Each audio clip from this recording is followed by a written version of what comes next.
While the music is very important, having a great album rollout can be the difference in millions of dollars. Album rollouts like After Hours by The Weeknd and Donda by Kanye West grabbed the world by storm for a couple of months. Their epic world building, exhilarating characters, and wild storylines left fans wanting more, and thus both of these albums were hyper successful. On the other hand, most album rollouts consist of a couple singles, they get their fans on board, and skate by with decent sales. However, what happens when these rollouts are actively sabotaged, and leakers leave the artist with no choice but to hit the drawing board? In fact, Kanye was sabotaged by leakers for his then-to-be 2019 release, Yandhi, which is a wild story we'll get to in a few minutes. Until then, we have to look back at a sabotage that occurred in 2022, and it might just be the goofiest music leak of all time. On top of being one of the weirdest leaks of all time, it is among one of the most disrespectful as well.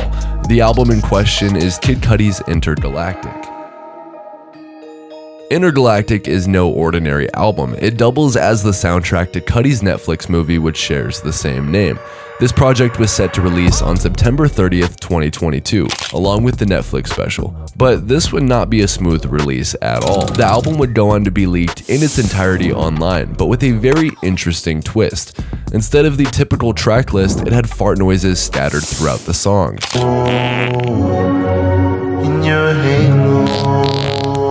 Immediately after this happened, fans were obviously upset because of how much time and effort Cudi had poured into the album and the movie. Some fans felt this attack on a personal level, which led to some accusing the famous producer Mike Dean. These fans speculated that Mike Dean leaked the album with the fart sounds in order to get back at Cudi for something he recently did. In 2022, Cudi had a festival lined up called Moon Man's Landing. Mike Dean was originally on the ticket, but he was dropped about a month before the Intergalactic leak. Fans would begin speculating as to why Mike Dean was dropped from the festival. One theory includes his relationship with Kanye West. For those who don't know, Kanye and Cudi have had many personal disputes. However, this time it was a bit more serious due to the divorce between Kim K and Kanye West, which of course set off a chain reaction. You may be confused on how this beef relates to Intergalactic getting leaked, and that's fair. So here's a quick rundown of events leading up to this moment. In February of 2021, Kim filed for divorce against Kanye, with the divorce finalizing later that year. Kim would then very publicly date comedian Pete Davidson, who is a super close friend of Kid Cudi. And when Kanye would then go on Instagram to diss Pete,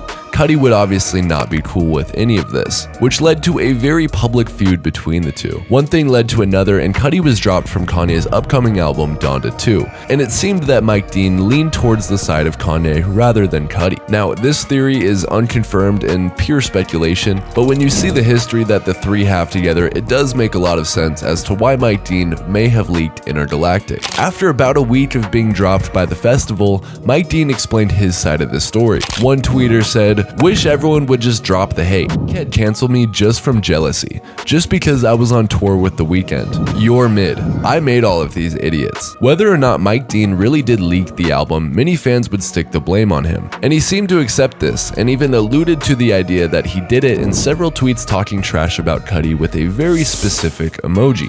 At the end of the day, we don't know if Mike Dean really did sabotage Intergalactic, but he was one of the few people who had access to the album, and given the beef with Cudi, it definitely makes a lot of sense. Even though the rollout for this album may have been ruined just weeks before the finish line, Intergalactic, both the album and the movie didn't completely flop. The Intergalactic album, which was essentially an elevated soundtrack for the movie, sold 20,000 copies first week, and the movie actually gained very positive reviews. However, the relationships between Cudi, Kanye, and Mike Dean would be destroyed, and to this day it seems that we won't see the three of them collaborate together ever again, and that is the real tragedy. Now, Kanye might have had an indirect role on the sabotaging of Intergalactic, but this time the leaks would reshape one of Kanye's biggest albums of all time. This is of course concerning the famously unreleased Yandhi. In case you didn't know, Kanye is famous for failing to deliver albums on time, but by far the biggest letdown of them all was Yandhi. This album was originally recorded in 2018 and scheduled for release on September 29th.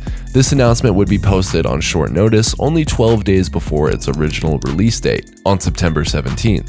Yandhi was supposed to be Kanye's next studio album after Kitsy Ghost and Ye, but as time went on, the album kept getting delayed more and more.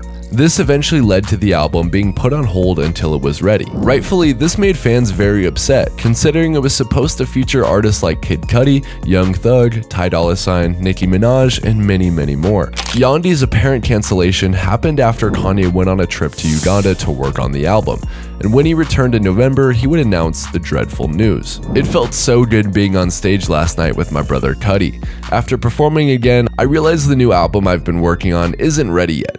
I'll announce the release date once it's done. Thank you for understanding. For the next couple of months, the album would not be a priority for Kanye, because in early 2019, he would debut with the Sunday Service Choir.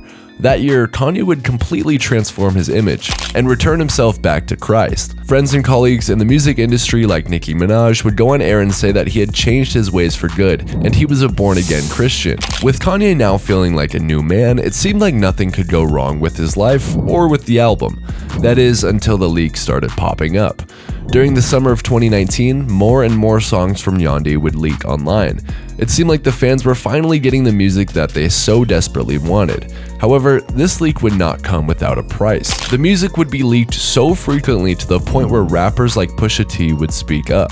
It was at the point where the entire album had to be rebranded, because in the same month, Kim Kardashian would tweet that Yandhi was dead and Jesus is King is born. Between the majority of Yandhi getting leaked and Kanye's spiritual reawakening, it was no surprise that the album had to be reorganized, especially since Kanye is known for his split-second decisions and last-minute changes. The Yandhi versions of the songs may have been leaked, but if he could change a few lyrics and transform it into a gospel album, then he might still have something left. And that is exactly what happened. Kim Kardashian tweeted that the album was coming out on September 27th, 2019, but this would yet be another lie, because in the typical Kanye fashion, he did not release it on this date. The real release date would be on October 25th, 2019. Once the date rolled around with no more delays, the fans eagerly waited on their streaming services and reloaded the page right at midnight. And it didn't release. Yet again, hope would seem to be lost, and it felt like the Yandhi curse had followed to Jesus is King. That was until Kanye tweeted out that he was making last-minute fixes to the album, inspiring a little bit of hope into fans. And later that morning, the former Yandhi, now known as Jesus is King, would finally be released to the public. The new album would feature many songs from Yandhi, but with key differences in lyrics and features. Songs like Use This Gospel, Salah, and Everything We Need were all Yandhi tracks originally, but instead of keeping the leaked versions that everyone had expected, Kanye turned them into something new and fresh while still keeping many of the vibes from Yandhi. In the end, the rollout of Yandhi was ruined, but something new was beautifully born. And if you thought the rollout of Yandhi was interesting, then you will love my last video, the biggest live streaming scams in hip-hop history. If you're still here, please consider subscribing and I'll catch you in next week's video. Thank you for watching.